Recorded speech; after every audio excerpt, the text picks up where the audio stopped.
قال: ما حكم مشاهدة مباراة كأس العالم؟ حرام، لا يجوز. أنا أقول لكم لماذا لا يجوز. أولا، في هذه الملاعب فيها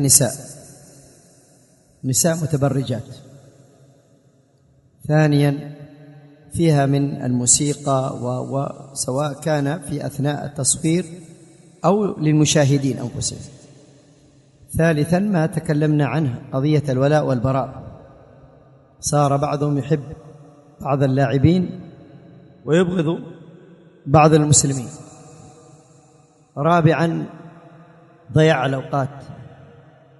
خامسا، أن هذه الكرة بهذه الطريقة ولدت الشحناء والبغضاء. بعضهم والله يتخاصمون على فريق أجنبي، فريق حتى ليس بمسلم، لا يقول: لا والله غلبناكم، هزمنا، نحن غدا سننتقم منكم.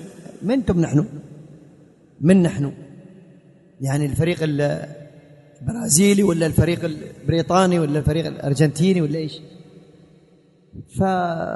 وإضافة إلى بعد ذلك إهدار المال لمن يذهب هناك.